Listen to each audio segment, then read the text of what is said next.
The second leg is tonight.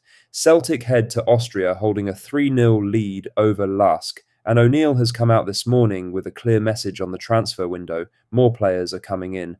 We also have a major Johnston injury update. The Lask manager vowing to throw the kitchen sink at the hoops in Linz tonight, new signing Mika Baur opening up on life under O'Neill, and the dressing room rule the manager has put in place ahead of the game. Let's get into it.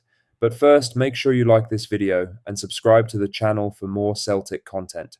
Mika Baur has opened up on what it is like working under Martin O'Neill at Celtic, and the verdict from the German midfielder could not be more positive. Baur only arrived in Glasgow in the last fortnight and is still settling into life as a Celtic player. But despite the short time frame, the manager has already made a clear impression on him. He started the Champions League playoff first leg against Lask at Celtic Park last Wednesday and put in a performance that impressed everyone watching. Speaking on the Celtic FC YouTube channel, Baur gave his assessment of O'Neill. He said, "He's just good at making us feel comfortable in the team, to welcome us. And yeah, his way to manage the team is a bit different as I know it in Germany. But yeah, really, really impressive for me." That is a big compliment coming from a player who has just come from professional football in Germany, where coaching methods and structures are often considered among the most advanced in the world. The fact that O'Neill's approach still stands out to him tells you something. Celtic supporters have known for a long time that O'Neill has a rare ability to make players feel trusted and valued from the moment they walk through the door. Baur is experiencing that firsthand, and the early signs are that the relationship between manager and player is going to be a good one.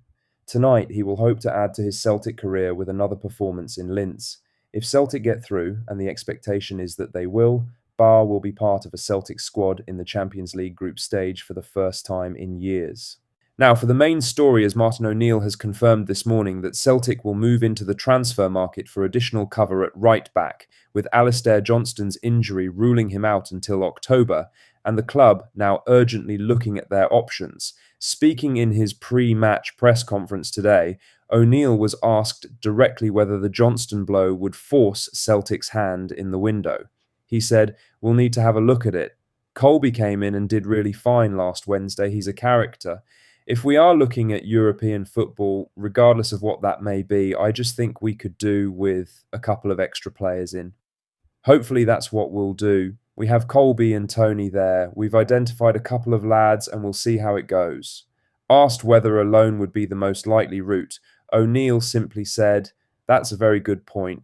The read on that is clear. Celtic are open to a loan and have already identified targets. Colby Donovan has impressed since coming into the team and jumped ahead of Anthony Ralston in the pecking order, but O'Neill knows that relying on a 19-year-old as your only natural option in that position across a full European campaign is not ideal. A left-back loan deal for Landon Emanalo from Chelsea is also expected to be announced imminently. Bosnia international midfielder Ermin Mahmic is reportedly close to joining, and Nico Siga remains a target. Siga is a midfielder who can also operate at right back, which makes him a particularly useful option given the Johnston situation. O'Neill is being measured in public, but the message is clear. Celtic are not done in this window, and the Johnston injury has only accelerated things. In other news, Martin O'Neill has confirmed that Alistair Johnston will be out until October at the earliest, ending any lingering hope that the Canadian right-back might recover in time for the early stages of the European campaign. Johnston picked up the injury during the 5-1 win over Kilmarnock on the 9th of August.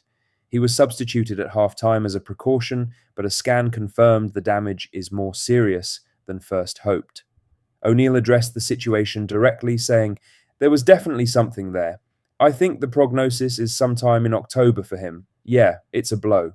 It is a significant blow for a player who has had a difficult run with injuries. Johnston missed around 8 months of last season before returning during the run-in that delivered the title and the Scottish Cup. He then featured for Canada at the World Cup this summer before coming back for pre-season, only to pick up this latest setback at Rugby Park. For Celtic, the timing is particularly difficult. Johnston is not just a good player, he is one of the club's most important players. He brings pace, defensive intelligence, and leadership qualities on the right side that are genuinely hard to replace. Celtic News understands Johnston will be absent for between 8 and 12 weeks. ruling him out of the first block of Champions League matches should Celtic progress tonight. It is a real loss at the worst possible time. The club had already been linked with a loan move for Southampton's Yukinari Sugawara, who is surplus to requirements at St Mary's.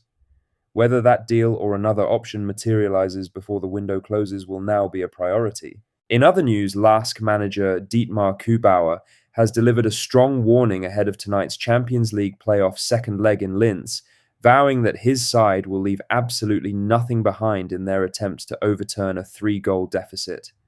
Lask face what is clearly an enormous task. Celtic were dominant in the first leg at Celtic Park, winning 3-0 in a performance that left Baur with very little to work with in the return. But the Austrian has made clear he is not treating the tie as finished. Speaking ahead of tonight's game, Baur said, "The most important thing is that we hit the right gear as soon as we can. We have to take risks in this game. It doesn't mean we leave ourselves exposed, but we shouldn't play with caution. We can't let Celtic come and take the game to us. We have to be the team that takes the game to them. We have to start well in the game, but it's going to be tough in any case. We're talking about a very good Celtic team, but our objective has to be to score, not let them score, but we need 3 goals." He also made clear that if the scoreline demands it late on, he will go all out. He said, "If it's late in the game, you have to take away defensive players and throw on attacking players. We'll have to throw everything at them, the kitchen sink at them. That's how it is if you need goals."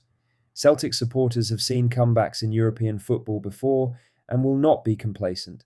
But O'Neill's side have shown they have the quality, the discipline, and the experience to manage a night like this. The 3-0 cushion gives them enormous control. It will take something extraordinary from Lask to change that. Lastly, Martin O'Neill has revealed the specific rule he has put in place for his Celtic players in the build-up to tonight's second leg, banning them from going on social media in the days following the first leg victory. After Celtic's 3-0 win at Parkhead last Wednesday, O'Neill was concerned about the risk of complacency creeping into the group. He took direct action. Speaking to the Glasgow Times, he said, "Honestly, I swear to you, there will be no complacency. The players know it. They absolutely do know that we're playing against a really good side. They're capable of scoring with a lot of pace up front. They're strong, athletic, and even their smaller lads are very, very quick. So we've got our work cut out. I don't even think I'll have to say anything to our lads. Of course, I had some chat after the game the other night, but I promise you, regardless of the result, we will not be complacent." On the social media ban specifically, he said, "One thing I said to the players was, don't be going on Facebook or Instagram or whatever else they call it. I told them, leave it. They know.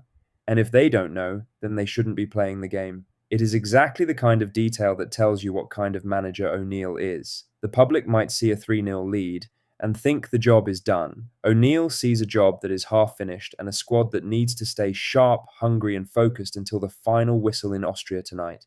Celtic Park is not in Linz tonight, but Celtic fans will be watching from across the world. Get the job done. That's all the latest Celtic news for today. Make sure to hit that like button, subscribe if you haven't already, and drop a comment below with your thoughts. I'll see you in the next one. Hail, hail.